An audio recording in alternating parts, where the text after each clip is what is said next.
Bismillahirrahmanirrahim. Assalamualaikum warahmatullahi wabarakatuh. Alhamdulillahirrabbilalamin. Assalatu wassalamu ala ashrafil anbiya'i wal mursalin Sayyidina wa nabiyina Muhammadin wa ala alihi washabihi wasallam. Rabbi israh li sadri wa yassir li amri wa hlul 'uqdatam min lisani yafqahu qawli. Rabbi zidni ilman nafi'a wa rizqni fahman kamila. Alhamdulillah, puji syukur kehadirat Allah Subhanahu wa taala. Hari ini kita dipertemukan kembali dalam perkuliahan pengantar hukum perdata Islam di Indonesia. Salawat dan salam tak lupa kita curahkan kepada junjungan kita Nabi besar Muhammad SAW. Allahumma shalli wa sallim alaihi. Hari ini insya Allah kita akan melanjutkan pembelajaran yang mana minggu kemarin kita sudah membahas tentang fatwa Dewan Syariah kaitannya dengan hukum perdata Islam di Indonesia. Materi yang akan Bapak sampaikan kali ini adalah tentang alternatif penyelesaian sengketa hukum perdata Islam di Indonesia. Mengapa materi ini penting? Karena di dalam hukum perdata Islam tentu pasti akan terdapat beberapa permasalahan. Nah, permasalahan itu perlu sebuah penyelesaian. Maka dari itu kita perlu mempelajari tentang alternatif penyelesaian sengketa hukum perdata Islam di Indonesia. Baik, di samping itu tujuan dari pembelajaran ini nanti ke depan itu adalah kalian akan Bapak ajak untuk meneliti sebuah kasus, mengidentifikasi permasalahan, kemudian juga mengolah kasus-kasus tersebut menjadi sebuah sketsa permasalahan. Dan pada akhirnya nanti Bapak ajak kalian untuk menganalisa bagaimana cara penyelesaian kasus-kasus tersebut. Oke ya, baik. Kita lanjutkan. Bapak akan coba membagikan PPT.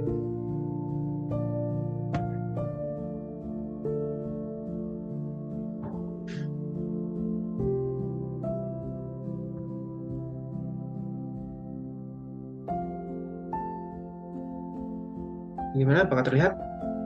Ya, ini terlihat ya.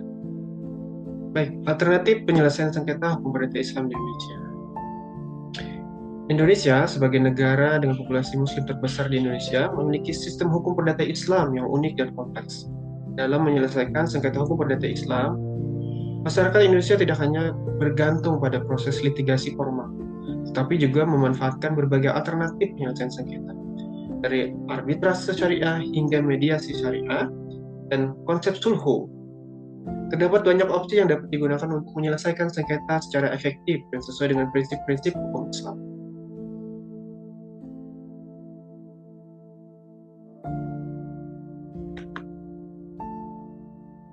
Nah, berikutnya kita akan lihat definisi dan ruang lingkup sengketa hukum perdata Islam seperti apa.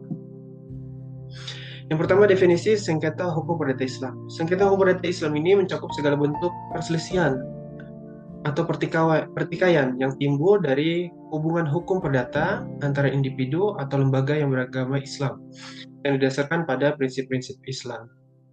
Kemudian ruang lingkupnya seperti apa? Adapun ruang lingkup sengketa ini, sengketa hukum perdata Islam dapat meliputi berbagai aspek. Ada seperti tentang warisan, tentang wakaf, tentang hibah, zakat, perkawinan, perceraian, dan juga transaksi keuangan syariah.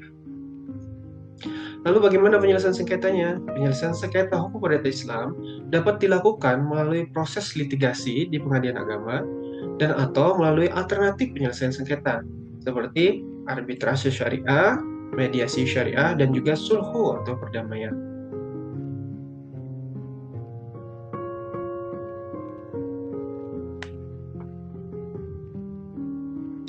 Oke, kita lanjut ya. Penyelesaian hukum perdata Islam secara litigasi. Tadi sudah Bapak sampaikan ada dua ya, litigasi dan non-litigasi. Bagaimana yang litigasi? Prosesnya dalam litigasi, penyelesaian sengketa hukum itu dilakukan melalui pengadilan agama yang memiliki kompetensi absolut dalam menangani perkara-perkara yang melibatkan hukum umat Islam. Kemudian apa yang menjadi dasar hukumnya? Dasar hukum proses litigasi di pengadilan agama didasarkan pada Undang-Undang Nomor 3 Tahun 2006 tentang perubahan atas Undang-Undang Nomor 7 Tahun 1989 tentang peradilan agama, di mana di sana diatur bahwa setiap permasalahan perdata bisa diselesaikan di pengadilan agama. Kemudian keuntungannya apa? Penyelesaian sengketa secara litigasi ini memberikan kepastian hukum dan putusan yang mengikat serta dapat dieksekusi secara paksa oleh pengadilan agama. Oh ya Bapak lupa, nanti kalau kalian ada pertanyaan boleh silakan acungkan tangannya dan juga sebutkan nama serta sampaikan pertanyaannya. Kalau ragu boleh dicatat dulu, nanti di akhir kita akan buka sesi tanya jawab. Belum kita melakukan ini ya, sketsa tentang bagaimana cara penyelesaian sengketa di dalam permasalahan hukum perdata. Baik, kita lanjutkan. Berikutnya itu penyelesaian sengketa hukum perdata Islam secara non-litigasi. Tadi ada litigasi dan sekarang yang non-litigasi. Ada beberapa macam sebenarnya ya, cuman di sini Bapak sajikan ada setidaknya 3 lah seperti itu. Yang pertama, arbitrase syariah. Proses penyelesaian sengketa melalui Badan Arbitrasi Syariah Nasional, atau disingkat dengan Basarnas, dalam pembentukan majelis arbitrase yang terdiri dari arbiter-arbiter yang memahami hukum Islam. Jadi nanti bisa diselesaikan di arbitrase, di mana arbitrase ini di dalamnya ada satu orang yang ditunjuk untuk menghakimi. Tapi sifatnya lebih fleksibel, lebih mudah dan cepat. Nanti kita akan bahas lagi juga di dalam. Kemudian juga ada mediasi syariah. Proses penyelesaian sengketa melalui pihak ketiga yang netral dan adil. Jadi dalam mediasi ini ada pihak ketiga yang sifatnya netral dan adil, yaitu disebut dengan mediator syariah, yang membantu para pihak mencapai kesepakatan damai. Berikutnya ada sulhu atau perdamaian. Nah, sulhu ini biasanya digunakan tidak hanya secara umum, tapi di dalam beberapa wilayah itu juga sudah menjadi sebuah adat. Ya. Contohnya seperti di masyarakat Banjar, itu ada yang disebut dengan adat berdamai. Adat berdamai ini merupakan sulhu secara khusus. Baik, proses penyelesaian sengketa melalui perdamaian atau kompromi yang dilakukan oleh para pihak sesuai dengan prinsip-prinsip hukum Islam.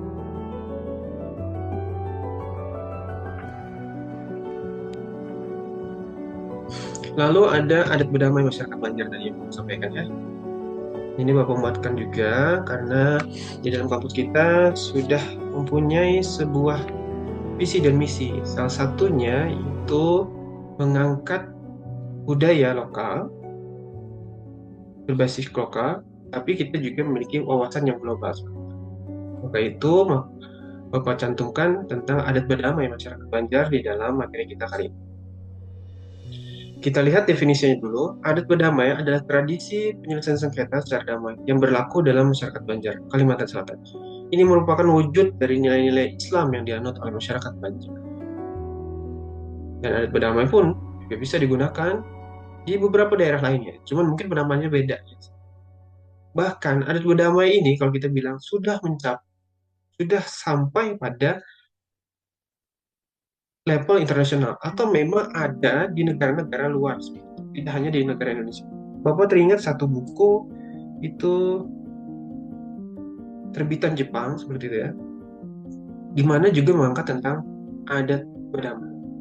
Kalau tidak salah nama adat berdamainya itu di Jepang itu adalah wakai dan chotoi. Nanti kalian silahkan buka. Baik, kita lanjutkan dulu. Proses adat berdamai. Dalam proses adat berdamai, para pihak yang bersengketa akan didamaikan oleh tokoh masyarakat atau pemimpin adat yang berperan sebagai mediator untuk mencapai kesepakatan. Keunggulan adat berdamai menawarkan penyelesaian sengketa yang cepat, efisien, dan sesuai dengan nilai-nilai Islam yang dianut oleh masyarakat Banjar. Hal ini membantu menjaga hubungan sosial dan harmonisasi masyarakat.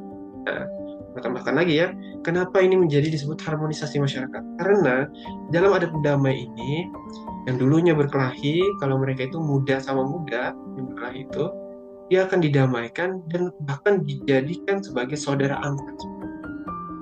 Nah, kalau yang bertikai adalah orang tua dan anak-anak muda, maka dia akan didamaikan dan dijadikan sebagai ayah angkat dan anak angkat. Sehingga tidak ada lagi permasalahan, sehingga terbuka peluang kompromi di dalamnya. Misalnya menjadi ayah angkat akan mengayomi anak angkatnya, seperti kekurangannya apa akan dibantu. Misalnya yang anak angkat juga akan hormat kepada ayah angkatnya, seperti itu. Apa yang diperlukan ayah angkatnya dia akan membantu. Dan ini tidak hanya dari dua orang atau dua person yang bertikai saja, bahkan juga melingkupi keluarga besarnya, ikut serta menjadi sebuah keluarga yang rukun seperti itu dan damai. Baik, kita lanjutkan. Nah, di sini tadi ya Bapak bilang kita akan mengidentifikasi sebuah masalah. Jadi kalian bisa saja cari nanti di Google, boleh beberapa website, di beberapa opini ya di internet, itu cari atau identifikasi beberapa permasalahan-permasalahan, baik itu tentang perkara kewarisan, tentang perceraian, tentang apa ya, hibah, wakaf, zakat dan lain sebagainya. Nah, kemudian lihat apakah itu bisa diselesaikan permasalahan tersebut melalui alternatif penyelesaian sengketa yang ada sudah Bapak sampaikan tadi, baik itu di mediasi, baik itu di arbitrase, baik itu di sulhu atau adat berdamai tadi, atau juga di beberapa alternatif penyelesaian sengketa lainnya. Oke. Yang pertama tugas kalian adalah identifikasi dulu masalahnya yang di website tadi seperti apa, kemudian pastikan penyelesaiannya di mana seperti itu. Apakah itu ke arbitrase, apakah itu ke mediasi, apakah itu dengan sulhu seperti itu. Lalu setelah sudah kalian membuat atau mengolah kasus seperti itu ya, bikin aja kasus. Nah, jadi ini Bapak sudah bikinkan contoh satu kasus ya. Contoh kasus penyelesaian sengketa hukum perdata Islam. Pertama, bikin dulu latar belakang sengketanya. Misalnya seperti ini. Sengketa terjadi antara dua saudara yang berselisih mengenai pembagian harta warisan setelah ayah mereka meninggal dunia. Nah, itu contohnya. Kedua pihak tidak dapat mencapai kesepakatan secara damai. Lalu kalian tentukan proses penyelesaiannya. Untuk menyelesaikan sengketa tersebut, para pihak sepakat untuk mengajukan permohonan arbitrase syariah di Basarnas. Majelis arbitrase yang dibentuk kemudian memeriksa bukti-bukti dan mendengar kesaksian para pihak. Sampai nanti kalian juga mendeskripsikan, mengolah seperti itu ya, mengolah kasus tersebut pada hasil keputusannya nanti seperti apa. Keputusan arbitrase setelah melalui proses pemeriksaan, ini sebagai contohnya, Majelis Arbitrase Syariah mengeluarkan putusan yang adil dan sesuai dengan prinsip-prinsip hukum Islam. Putusan tersebut diterima oleh kedua belah pihak yang bersengketa. Nah, demikian. Jadi nanti juga ada analisa kalian, analisa dari kasus tersebut seperti itu. Apakah ini bisa diselesaikan melalui hukum perdata Islam seperti itu atau tidak? Nah, kalau kalian bisa menganalisa itu, maka insya Allah ke depan kalian memiliki cita-cita yang baik seperti hakim, panitra, jurusita, advokat, apalagi jaksa dan lain sebagainya berkaitan dengan hukum perdata Islam Indonesia. Insya Allah itu akan mudah tercapai bagi kalian. Baik ya, kita tadi sampai pada kasus penyelesaian sengketa.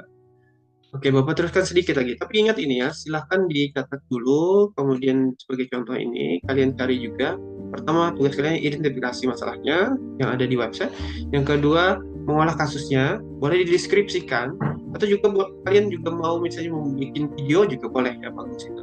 Atau juga kalian ingin mempraktekkannya langsung juga bagus gitu ya. Misalnya kalian punya pemikiran untuk bagaimana Pak kalau kami bikinkan video saja dan juga kami akan melakukan simulasi seperti itu, simulasi kasus tentang penyelesaian sengketa hukum perdata Islam di Indonesia. Bapak akan ini ya, sepakat saja. Silahkan saja kalau kalian pada level itu bisa melakukannya, silahkan. Ini lebih baik menurut Bapak seperti itu. Karena mungkin nanti kalian akan bisa memiliki rekamannya, kemudian disajikan, mungkin bisa di-upload, di-publish di beberapa media sosial yang baik seperti itu. Dan itu bisa mengingatkan kalian ketika kalian juga masih ingin mengetahui ulang atau mengingat ulang kembali bagaimana sih alurnya, simulasi tentang alternatif penyelesaian sengketa yang sudah kalian pernah buat. Hingga jangan lupa tadi menganalisa ya, jadi dianalisa penyelesaiannya seperti apa kasus tersebut. Apabila kalian sudah menjadi hakim gitu ya, kemudian pasal-pasal apa yang bisa digunakan dalam kasus perkara tersebut. Baik, Bapak lanjutkan. Oke, ini kesimpulan dan saran. Baik, penyelesaian sengketa hukum perdata Islam di Indonesia memiliki beragam alternatif selain proses litigasi di pengadilan agama, arbitrase syariah, mediasi syariah, konsep sulhu, dan lain sebagainya, menawarkan solusi yang efisien, adil, sesuai dengan prinsip-prinsip hukum Islam masyarakat Indonesia. Khususnya di daerah Banjar juga memiliki tradisi adat berdamai yang efektif dan dalam menyelesaikan sengketa secara damai. Untuk mengoptimalkan penyelesaian sengketa hukum perdata Islam di Indonesia, diperlukan upaya untuk meningkatkan kapasitas dan jumlah arbiter dan mediator yang memahami hukum Islam serta pengembangan yang lebih luas dari lembaga-lembaga terkait seperti Basarnas dan lain sebagainya. Harmonisasi antara proses litigasi dan non-litigasi juga penting untuk memberikan pilihan yang komprehensif bagi masyarakat. Baik, sampai di situ. Bapak tahu kan mungkin ada pertanyaan dulu. Kalau tidak ada, kita langsung kepada mengidentifikasi masalah di website, kemudian juga mengolah kasusnya, baik deskriptif ataupun juga kalian bikin video. Kalian jadikan sketsa simulasi boleh, hingga terlihat nanti bagaimana kalian menganalisa atau menyelesaikan permasalahan tersebut. Itu saja dari Bapak. Kita tutup dulu. Sampai jumpa pada pertemuan berikutnya. Dan silahkan kalian melaksanakan apa yang sudah Bapak sampaikan. Terima kasih atas perhatiannya dan mohon maaf kalau ada kekurangan. Assalamualaikum warahmatullahi wabarakatuh.